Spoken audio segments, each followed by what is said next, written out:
స్వాతంత్రం వచ్చి దాదాపు 80 సంవత్సరాలు అయినా కూడా ఈరోజు నిజామాబాద్ జిల్లాలో ఎర్గట్ల మండలం తాళ్ళరాంపూర్ ఈ గ్రామంలో హిందువులకు ఒక పవిత్రమైన దినం శ్రీరామనవమి. అంటే ప్రతి ఒక్కరూ ఆడపడుచులు ముఖ్యంగా సీతామా తల్లికి పెళ్ళి కళ్యాణం చూద్దామని చెప్పి గుడికి వెళ్తారు. స్వయంగా శ్రీరామనవమి రోజు 40 మంది మహిళలను గుళ్ళకు రావద్దు అని చెప్పి గుళ్ళ నుంచి మేము రాకుండా ఉండడానికి బహిష్కరిస్తున్నామని చెప్పి వీడీసీ పేరు మీద హుకుం జారీ చేయడం. మనం భారతదేశంలో ఉన్నామా, ప్రజాస్వామ్య పరిపాలన ఉన్నామా, ఎక్కడ ఉన్నామని అర్థమవుతలేదు మాకు. ఇంకా ఏదైనా రాజరిక పాలన ఉందా, మిగిలిపోయినాయా, అక్కడక్కడ ఏమైనా మిగిలిపోయావని మాకు అర్థం కావట్లేదు. ఇదేంది, మహిళలను 40 మంది మహిళలను మీరు గుళ్ళకి రావద్దని మేము తీర్మానం చేసామంటే ఎవరు వీడీసీ? ఎవరు అసలు వీడీసీలో అరాచకమేంది? వీడీసీలు అనేటోళ్ళు ఎవరు? ఎక్కడి నుంచి వచ్చారు వాళ్ళు? ఆ రాష్ట్రం నుంచి వచ్చారు, ఆ దేశం నుంచి వచ్చారు, వేరే దేశం నుంచి వచ్చిర్రా? ఇన్ని చట్టాలు వచ్చినాయి. ఇంత పెద్ద భారతదేశంలో ఇవాళ ఇంత జరుగుతున్నా కూడా ఇక మీరు గుళ్ళకు రావద్దని హుకుం చేయడం, గొర్రెలు ఉట్టిగా వేయాలి, మంగళోళ్ళు ఉట్టిగా గడ్డం చేయాలి, రజకుడు ఉట్టిగా బట్టలు ఉతకాలి, ఉట్టిగా వ్యవసాయం చేసేవాడు ఉట్టిగా ఒడ్లు ఇవ్వాలి, వైన్ షాప్ పెట్టుకుంటే మామూలు ఇవ్వాలి, కళ్ళు దుకాణం నడపాలంటే డబ్బులు ఇవ్వాలంటే ఇదేంది? ఏకంగా డబ్బులు ఇవ్వనందుకు చెట్ల నరికేయడం, తాటి చెట్ల నరికేయడం, గొర్రెలు ఇవ్వనందుకు గొర్రెలు మేపనిగా ఊర్లోకి రావద్దని చెప్పడం, ఒడ్లు ఇవ్వకపోతే మీరు పంటలు వేయొద్దని చెప్పడం,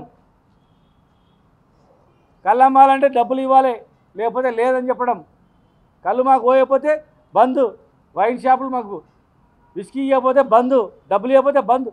ఎక్కడి వీడీసీలు ఏంది? అసలు ఈ ప్రభుత్వాన్ని మేము అడుగుతూ ఉన్నాం.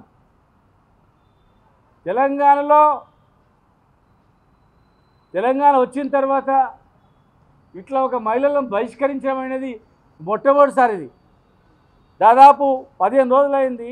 రాష్ట్ర వ్యాప్తంగా ఎక్కడికక్కడనే ఉడికిపోతూ ఉన్నారు ఏం చేయాలని. మరి ప్రభుత్వం నుంచి ఏం యాక్షన్ లేదు, వాళ్ళపైన ఎలా యాక్షన్ లేదు. అసలు వీడీసీలు ఏంటి? వీడీసీలకు ఏమైనా చట్టబద్ధత ఉందా? గవర్నమెంట్ ఏమైనా అధికారం ఇచ్చిందా? ఎవరు? పక్కనే పంచాయతీ ఆఫీస్ ఉంటుంది, పక్కనే వాళ్ళది ఉంటుంది. మరి వాళ్ళ పెత్తనం ఏంది దీనిలో? గ్రామ పంచాయతీలు రద్దు చేయండి, గ్రామ పంచాయతీలు మొత్తం రద్దు చేసి మొత్తం వీడీసీలను ఏర్పాటు చేయండి. ఎలక్షన్స్ పెట్టక సర్పంచ్ పెట్టినందుకు ఈ వీడీసీలో అరాచకం ఎక్కువైపోయింది. ఒక్కొక్క ఊర్లో సర్పంచ్ ఉన్న సర్పంచ్ కూడా ఏం రోజు వీడీసీ చెప్తే నా సర్పంచ్ కూడా. ఇదేం చట్టం? ప్రభుత్వానికి మేము ఒకటే రిక్వెస్ట్ చేస్తున్నాం, ఇది పెద్ద కాకముందే దీని మీద అందరూ స్పందించాల. ఇలాంటి అరాచకాల వల్లనే వెనకటి రోజుల్లో కూడా గుళ్ళకు రావద్దంటే మరి ఎట్లా అని చెప్పి మత మార్పిడి చేసుకుంటూ వెళ్ళిపోయారు. చాలా మతాలు వెళ్ళిపోయారు. ఒక హిందూ ధర్మంలో పుట్టి హిందూ దేవాలయంలో పూజ చేయడానికి వెళ్తున్నామంటే మిమ్మల్ని బహిష్కరిస్తున్నాం, గుళ్ళకు రావద్దు మేము హుకుం జారీ చేసినామంటే వాళ్ళ మీద ఏం యాక్షన్ తీసుకుంటా ఉన్నామని అడుగుతూ ఉన్నాం. ధార్మిక సంస్థలు మేము అడుగుతూ ఉన్నాం, మీకు వినిపించట్లేదా, కనిపించట్లేదా? ఒక ఆడపడుచులను గుళ్ళకు రావద్దని అంటే మరి ఎక్కడ పోవాలి వాళ్ళు? మత మార్పుల కారణాలు మీకు తెలియవా?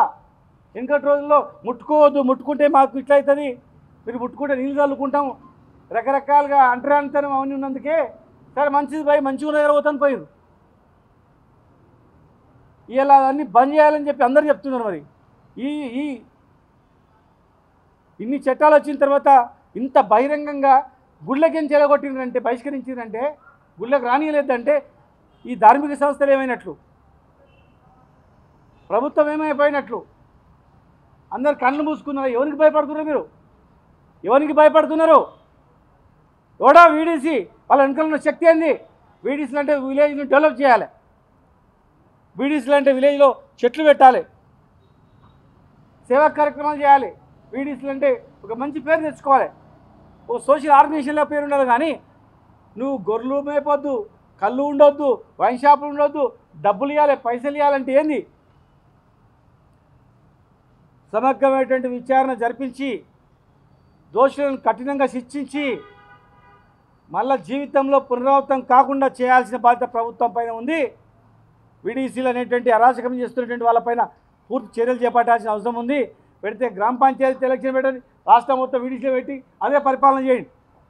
లేదంటే మీరు చర్య తీసుకోకపోతే ఖచ్చితంగా మేమందరం ఆ ఊరు కోతాం, ఆ జిల్లా కోతాం, మరి వాళ్ళకి బాసటగా ఖచ్చితంగా నిలబడతాం. పార్టీలకు అతీతంగా ప్రతి ఒక్క మానవుడు, ప్రతి ఒక్క మనిషి దీని మీద స్పందించాల్సిన అవసరం ఉంది.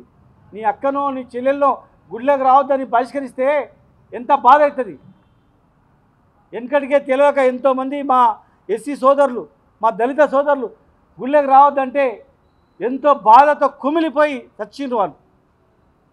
మరి అంబేద్కర్ రాసిన రాజ్యాంగం పుణ్యాన్ని ఇవాళ స్వేచ్ఛ ఉంది అనుకుంటే ఈ రోజుల్లో కూడా వీడీసీల పేరు మీద హుకుం జారీ చేసి అరాచకం చేస్తుందంటే మీరు ఏమి యాక్షన్ తీసుకుంటలేరు కనుకనే వాళ్ళ అరాచకాలు ఎక్కువైనాయి.